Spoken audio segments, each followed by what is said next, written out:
بسم اللہ الرحمن الرحیم۔ حضرت عثمان رضی اللہ تعالیٰ عنہ سے حضور اقدس صلی اللہ علیہ وآلہ وسلم کا یہ ارشاد منقول ہے کہ تم میں سب سے بہتر وہ شخص ہے جو قرآن شریف کو سیکھے اور سکھائے۔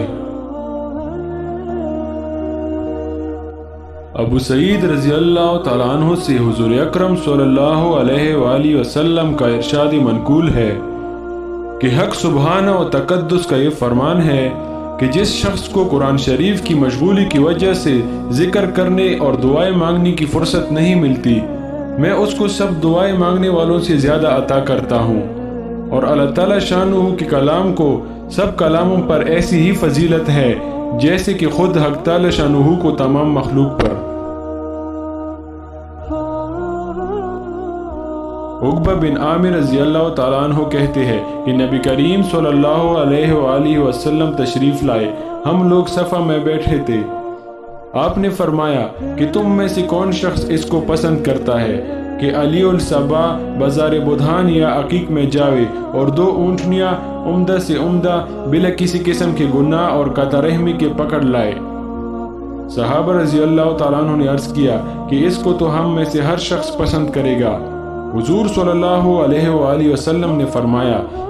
کہ مسجد میں جا کر 2 آیتوں کا پڑھنا یا پڑھا دینا 2 اونٹنیوں سے اور 3 آیت کا 3 اونٹنیوں سے، اسی طرح 4 کا 4 سے افضل ہے اور ان کے برابر اونٹوں سے افضل ہے۔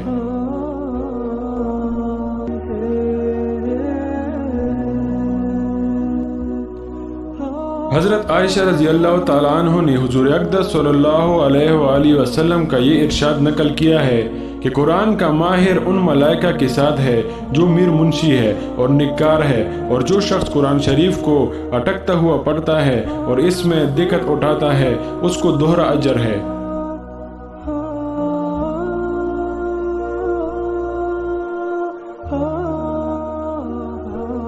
ابن عمر رضی اللہ تعالیٰ عنہ سے حضور اقدس صلی اللہ علیہ وآلہ وسلم کا یہ ارشاد منقول ہے کہ حسد 2 شخصوں کے سوا کسی پر جائز نہیں، ایک وہ جس کو حق تعالی شانہ نے قرآن شریف کی تلاوت عطا فرمائی اور وہ دن رات اس میں مشغول رہتا ہے، دوسرے وہ جس کو حق سبحانہ نے مال کی کثرت عطا فرمائی اور وہ دن رات اس کو خرچ کرتا ہے۔